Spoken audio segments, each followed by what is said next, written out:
नमस्कार दोस्तों, मैं हूं मलय शाह। आज की इस वीडियो में हम बात करेंगे कि हमारा दिमाग कैसे काम करता है और हम उसे कैसे कंट्रोल में कर सकते हैं।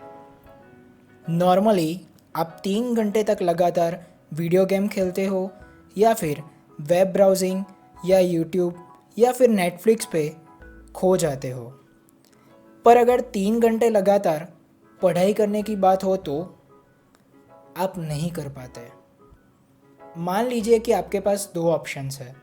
पहला स्टडी करना या एक्सरसाइज करना और दूसरा यूट्यूब, नेटफ्लिक्स या फिर वीडियो गेम खेलना।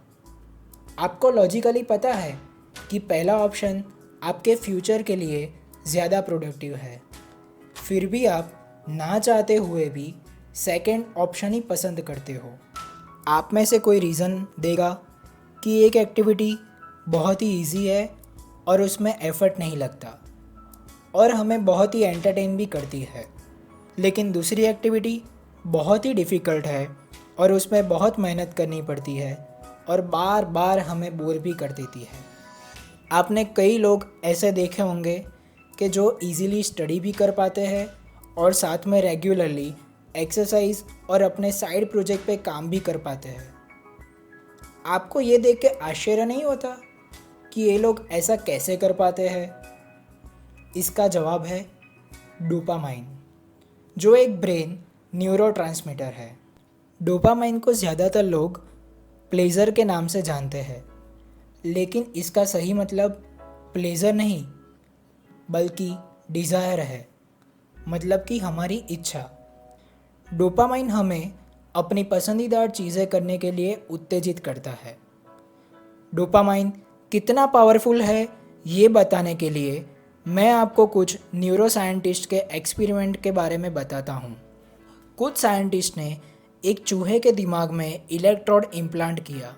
जब जब वो चूहा लीवर को खींचता तब तब उस इलेक्ट्रोड की मदद से उसके दिमाग में पॉजिटिव इमोशंस भर जाते। रिज़ल्ट ये आया कि वो चूहा घंटों तक लीवर को खींचता ही रहा और लीवर खींचने की उसकी इच्छा बढ़ती ही चली गई।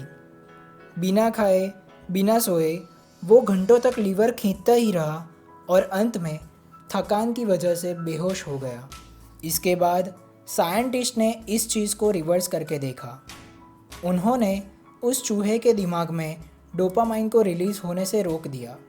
उसकी वजह से चूहा इतना आलसी हो गया कि उसे पानी पीना और खाना कुछ भी पसंद नहीं आ रहा था।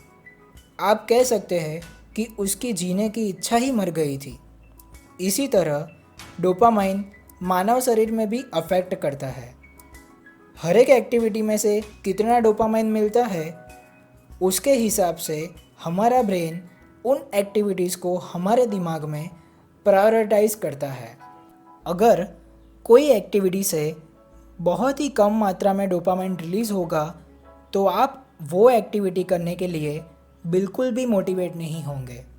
पर कोई एक्टिविटी से बहुत ही ज़्यादा मात्रा में डोपामाइन रिलीज़ होगा तो आप उसे बार बार लगातार करने के लिए मोटिवेट होंगे। तो कौन सा बिहेवियर डोपामाइन रिलीज़ करेगा? जो एक्टिविटी आपको इमीडिएट प्लेजर देगी उससे सबसे ज़्यादा डोपामाइन रिलीज़ होगा। अगर उस एक्टिविटी से आपको तुरंत ही प्लेजर नहीं मिलता तो वो डोपामाइन रिलीज़ नहीं करेगा। फॉर एग्ज़ाम्पल, आपका पसंदीदा डेजर्ट खाने से पहले आपका ब्रेन डोपामाइन रिलीज़ करेगा और वो डेजर्ट खाने की चाहत आप में बढ़ाएगा, क्योंकि आप ऐसा एंटीसिपेट करते हो कि ये खाने से आपको प्लेजर मिलेगा, जबकि वो खाना आपकी सेहत के लिए अच्छा नहीं है। इसी वजह से आपका दिमाग हाई डोपामाइन एक्टिविटी अगर डैमेजिंग हो फिर भी केयर नहीं करता।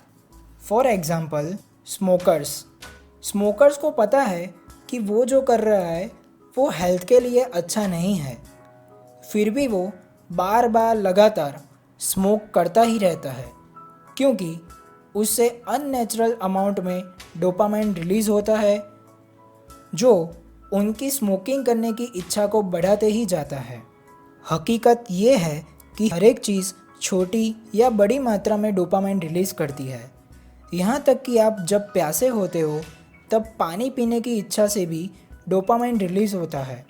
इस डिजिटल वर्ल्ड में हर रोज़ हम बिना जाने अपने दिमाग में अननेचुरल मात्रा में बहुत ही ज़्यादा डोपामाइन रिलीज़ करते हैं। हाई डोपामाइन बिहेवियर के कुछ एग्जाम्पल में सोशल मीडिया पे सर्फिंग, वीडियो गेम्स खेलना, लगातार टीवी या फिर वीडियो देखना आदि सब आता है। हमारा ब्रेन इन सब बिहेवियर में से कुछ इमीडिएट रिवॉर्ड मिलेगा ऐसा एंटीसिपेट करता है। इसी वजह से हम अपना मोबाइल कांस्टेंट बेसिस पे चेक करते रहते हैं, क्योंकि हम कोई मैसेज या नोटिफिकेशन एक्सपेक्ट करते हैं। हम उसी चूहे की तरह है जो लीवर खींच के नया डोपामाइन रिलीज़ करना चाहता है। पर आप शायद सोचेंगे कि उससे क्या होने वाला है, वैसे भी वो मुझे कोई डैमेज तो नहीं करने वाला। पर आप गलत हो। हमारे मानव शरीर में होम्योस्टेसिस नाम की बायोलॉजिकल सिस्टम है। मतलब कि हमारा शरीर हमारी इंटरनल फिजिकल और केमिकल कंडीशंस को बैलेंस लेवल पर रखता है। जब जब शरीर में उसका इम्बैलेंस होता है तब हमारा शरीर उसको एडप्ट कर लेता है। फॉर एग्ज़ाम्पल, विंटर की ठंडी में हमारे शरीर का टेम्परेचर बहुत ही कम हो जाता है और उसी वजह से हमारा शरीर हीट जनरेट करने के लिए शिवर करना स्टार्ट कर देता है। उसी तरह गर्मियों में हमारे शरीर का टेम्परेचर बढ़ जाता है और हीट कम करने के लिए हमारा शरीर पसीना बहाना स्टार्ट कर देता है। होम्योस्टेसिस सिस्टम का एक बहुत ही ज़रूरी भाग टॉलरेंस है। फॉर एग्ज़ाम्पल, जो रेयरली अल्कोहल पीता है वो जल्दी से नशे में आ जाता है, पर जो रेगुलरली ड्रिंक करता है उसे नशे में आने के लिए ज़्यादा अल्कोहल की ज़रूरत पड़ती है, क्योंकि उसके शरीर ने उतनी टॉलरेंस कैपेसिटी डेवलप करी होती है। ये चीज़ डोपामाइन से अलग नहीं है। जब आपका ब्रेन हाई डोपामाइन लेवल को झेलने के लिए यूज्ड टू हो जाता है, तब वो हाई डोपामाइन लेवल आपका नया नॉर्मल लेवल बन जाता है, जिसे डोपामाइन टॉलरेंस कहते हैं। ये बहुत बड़ा प्रॉब्लम क्रिएट कर सकता है, क्योंकि जो एक्टिविटी आपको ज़्यादा डोपामाइन नहीं देती उसमें आपको इंटरेस्ट नहीं रहता, और वो एक्टिविटी करने के लिए अपने आप को मोटिवेट करना भी डिफ़िकल्ट हो जाता है। वो आपको बोरिंग लगने लगता है। उसी वजह से लोग पढ़ाई या और प्रोडक्टिव एक्टिविटी करने की बजाय वीडियो गेम या फिर टीवी देखना प्रीफर करते हैं, क्योंकि पढ़ाई और हार्डवर्क की कंपेयर में टीवी या फिर वीडियो गेम खेलने से बहुत ही ज़्यादा मात्रा में डोपामाइन रिलीज़ होता है। उसी वजह से ड्रग एडिक्ट को ड्रग छोड़ने के लिए बहुत दिक्कतों का सामना करना पड़ता है। उनका डोपामाइन टॉलरेंस इतना ज़्यादा होता है कि उनकी नॉर्मल लाइफ उनके शरीर से मेल नहीं खाती। वो उसी चूहे की तरह हो जाते हैं कि जिसे बिना डोपामाइन कोई भी चीज़ करने के लिए मोटिवेशन नहीं रहता। ये केवल ड्रग एडिक्ट के लिए नहीं, पर वीडियो गेम खेलने वाले, नेटफ्लिक्स, यूट्यूब, सोशल मीडिया पे बिना टाइम लिमिट के घंटों तक सर्फ करने वाले सभी लोग इनका एक्सपीरियंस करते हैं। एक बार उनका डोपामाइन टॉलरेंस बहुत ज़्यादा हो जाता है, तब वो लो डोपामाइन बिहेवियर में एंजॉय नहीं कर पाते। सवाल आता है कि क्या इसे रोका जा सकता है? जवाब है, डोपामाइन डिटॉक्स से इसे रोका जा सकता है। आपको वीक का एक दिन साइड में रख देना है। उस दिन आपको सारी हाई डोपामाइन एक्टिविटी से दूर रहना है। इससे आप अपने दिमाग में भारी मात्रा में डोपामाइन रिलीज़ होने से रोक देंगे और डोपामाइन रिसेप्टर रिकवर होने का समय भी मिल जाएगा। आपको इस दिन इंटरनेट, मोबाइल या कंप्यूटर का यूज़ नहीं करना, ना ही आपको म्यूज़िक सुनना है, ना ही जंक फूड खाना है। आसान शब्दों में आपको पूरे दिन एक्सटर्नल प्लेजर की सारी एक्टिविटी से दूर रहना होगा। इससे आप बहुत ही ज़्यादा बोर्डम फील करेंगे आप वॉक पे जा सकते हो, मेडिटेशन कर सकते हो, आपकी लाइफ और गोल्स के बारे में विचार कर सकते हो, आपके विचार लिख सकते हो फिजिकल पेपर पे, मोबाइल और कंप्यूटर पे नहीं। आप सोचेंगे कि भला ये काम कैसे करेगा। मान लीजिए कि आप रोज़ बेस्ट रेस्टोरेंट से अपना फेवरेट मील खाते हो और इसी वजह से वो फैंसी मील आपका नया नॉर्मल बन जाता है। अगर कोई आपको एक बाउल प्लेन राइस ऑफ़र करेगा तो आप उसे खाने से मना कर दोगे, क्योंकि वो आपके फैंसी मील जैसा टेस्टी नहीं होगा। पर आप मान लीजिए कि एक रण में आप कहीं पे खो गए हो और आपको बहुत ज़ोर की भूख लगी है, तो आपको वो राइस भी टेस्टी लगेगा। बस उसी तरह डोपामाइन डिटॉक्स भी काम करता है।